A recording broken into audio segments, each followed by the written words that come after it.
Fred is left behind. Time went on, and King Ethelwulf gathered and led off to the assistance of Jarl Serda all the fighting men he could assemble, as a wounded messenger had arrived from that noble, asking the king for more help, for he was sore pressed by the enemy. The Danes, he sent word, were in great force, and more of their war galleys kept coming up the river, the occupants slaying and destroying wherever they landed. It was an anxious time for Queen Osburga, whose eyes often looked red as if she had been weeping, while her cheeks grew white and thin, and she shut herself up a great deal, so that no one should see her.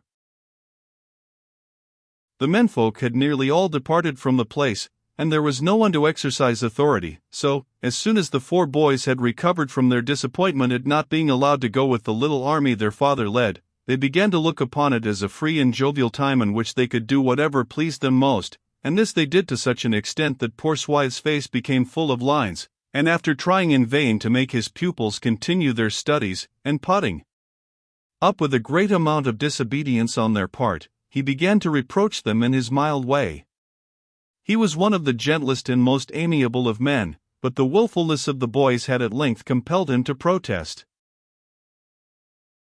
"It seems so shocking," he said, rather piteously. "I only beg and pray of you all, now that the king is at the war and our dear lady the queen in such sorrow and trouble, to try your best to get on with your lessons, so that the king may feel proud of his sons when he returns. Ethelbald laughs and mocks at me, Ethelbert says he will not study, Ethelred follows his example, and Alfred, of whom I expected better things, has just told me he does not mind a bit what I say, and that he will do just as he likes." "And so he shall," said Bald boldly. "That is, he shall do as I like. Father has gone to fight the Danes, and while he's away, as I am the eldest, I shall act in his place, and shall expect everyone to obey me as if I were king." "Oh, no, no, no," cried Swythe, looking shocked. "Our dear Lady Osburga is queen, and everyone must obey her." "Do not speak of that to me," cried Ethelbald. "She is only a woman, and cannot manage the men. Why, if father should be killed—"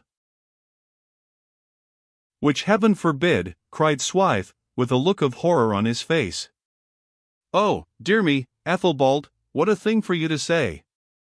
Shocking, my dear boy." "I don't want him to be killed," cried Bald. "Of course not.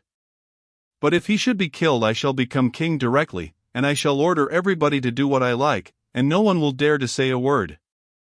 The first thing I shall do," he continued, with a laugh, "will be to send old Swythe away, so that there will be no more learning Latin, boys, and no crabbing fingers up to hold tens." The 3 brothers said something with a shout which in those days answered to hooray, and then Alfred, who had shouted the loudest, being the youngest and ready to think Brother Bald's words very brave and fine, suddenly began to feel uncomfortable, for he had a certain amount of fear of the monk his master, and felt a kind of shrinking from rebelling against his authority. He glanced sidewise at Father Swythe and saw that his eyes glimmered in a peculiar way as if water was rising in them. Directly afterwards his heart felt a little sore, and a sense of shame began to trouble him, for there was no mistake, Father Swythe's eyes were wet and his voice sounded hoarse and strange as he said sadly, "You would not send me away, Ethelbald? I have always tried to do my duty to the young sons of my lord the king and have tried to make them grow into scholarly princes fit to rule the land." "Bah! We do not want to be scholarly," cried Bald scornfully. "We want to learn to be brave soldiers, so that we can go forth and beat the Danes." "Yes," said the monk sadly, "but, my boys, the warrior who's a scholar as well is more brave and noble and merciful, and his name is one that lives longer in the land." "Ah, well, you have made me very sad. I had hoped that I had done something to make the sons of my dear lady the queen love me, but if they do not it would be better perhaps that I should go back to my cell at the old abbey, where I could be happy with my parchments and my pens." The old monk sighed and turned away. He appeared to have received a shock which had broken his heart. The 3 elder boys were laughing and joking about the matter, and suddenly Ethelbald cried out, Come along, boys. Bows and arrows. I saw a roebuck feeding outside the oak wood. Here, we'll take spears with us too today. Let old Swithe teach the swineherd's boys to read Latin instead of minding the little pigs hunting for acorns. No spears left, said Bert. The men took them all when they went away, said Red. Then let's go without, said Bald.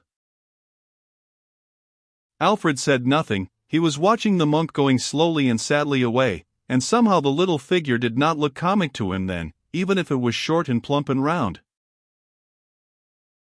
"Where's Fred?" cried Bald the next minute, when the boys were getting their bows and quivers. His brothers could not tell him where Alfred was, so after a few moments' pause, Ethelbald said, "Never mind, let's go without him. Her's too young and weak to do what we do. Let him stay behind and learn Latin with old Swithe." "He did go out after him," said Bert. "Yes, I saw him. I remember now," cried Red. His last words were almost smothered by his eldest brother, who raised to his lips a curling cowhorn tipped with a copper mouthpiece and strengthened with a ring at the head end. He proceeded to blow into it, but failed to produce anything more huntsmanlike than a kind of bray such as might be uttered by a jackass suffering from a sore throat. But it was good enough to send all the dogs about the place frantic, and away the three boys went, followed by a pack of hounds, some of which would have been as ready to tackle wolf or boar as to dash after the lordly stag or the big-eyed, pronghorned, graceful roes of which there were many about the forest lands which surrounded the king's home. Alfred, from one of the upper windows, saw them go away in triumph and longed to join them, but he did not do so, for there was sorrow in his heart, and for the first time in his young life he had begun to think deeply about the words spoken by his brother and those uttered so sadly and reproachfully by the simple-hearted, gentle monk.